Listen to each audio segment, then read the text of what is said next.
Hello everyone, welcome to my channel once again.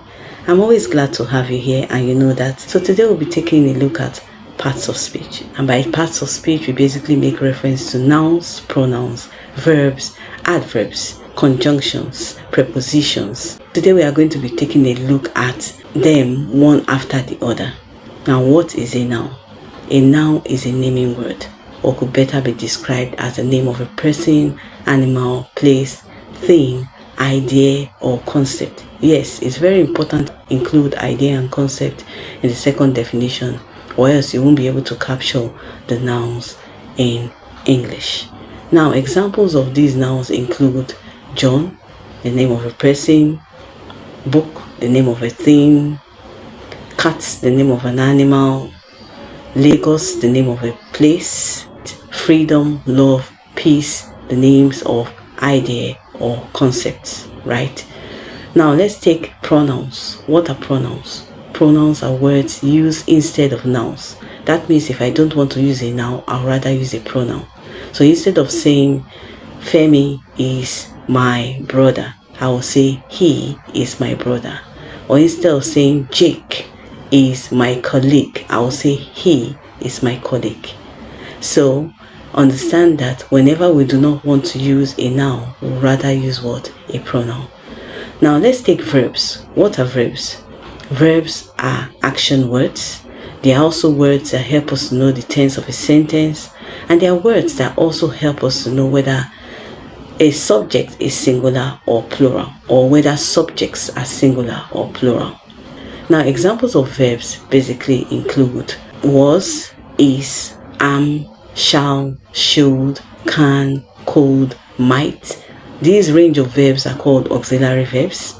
And then we also have another range called action verbs or lexical verbs. These include jump, sing, sang, dance, singing, eating, eaten. Now, I mentioned all of the forms because some students actually have difficulties identifying these verbs because they are only familiar with the ing form. As a matter of fact, whether the verb is in present tense, past tense, participle form, or it's basically in ing form, all of the verbs are categorized as action verbs as long as they depict actions, right? Okay, so let's go over to adjectives. What are adjectives? Adjectives are words that qualify nouns or pronouns, right? So in a sentence like John is intelligent, intelligent is the adjective there, telling us more about the noun John. Then in a sentence like she is a beautiful woman, beautiful there is telling us more about the noun woman and also making reference to the pronoun she. Alright, what are adverbs? Adverbs are words that tell us more about the verbs in a given sentence, and they could also go further to even tell us more about adjectives and some other adverbs, right? So in actual sense, adverbs modify verbs, adjectives, and adverbs. So try to complete that definition. Understand the fact that adverbs do not only modify verbs, right? And the verbs we are talking about in this category are action verbs. So for instance, if I have a sentence like the girl dances beautifully, right? Now beautifully is the adverb there, telling us more about the verb dance. So the verb dance in that particular sentence is an action word. So the verbs that adverbs modify are always action words. Now in a sentence like this, the man is very intelligent. Very is the adverb there, telling us more about the adjective intelligent. Remember I told you that adverbs also modify adjectives. Yes, they do. Now in other instances, they could be modifying other adverbs. For instance, if I have a sentence like she is much more jovial than her sister, much there is an adverb modifying another adverb, which is more. So let's take prepositions in this instance. What's a preposition? Now a preposition simply depicts the positioning of things. For instance, if I say the glass is on the table, now on there is basically telling us about the position of the glass. And the process of doing that, it creates a relationship between the glass and the table.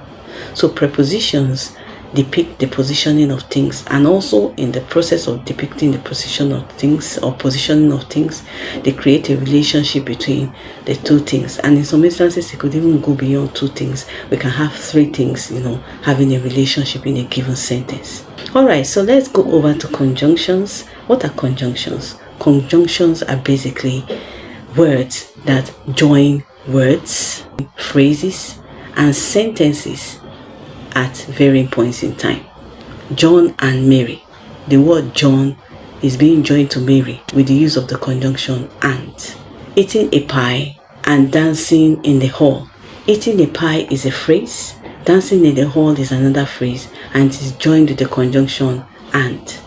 And before you begin to wonder whether and is the only conjunction we have, as a matter of fact, we have a variety of conjunctions. And in subsequent classes, I'll be addressing each of them so that you have an idea of what they all look like. Alright, now, I do hope you've understood all that I've said so far. And I'm hoping that you would follow me for more videos by liking and subscribing to this channel so that you have an idea of areas of English I'm about to discuss. Thank you for listening and have a great day.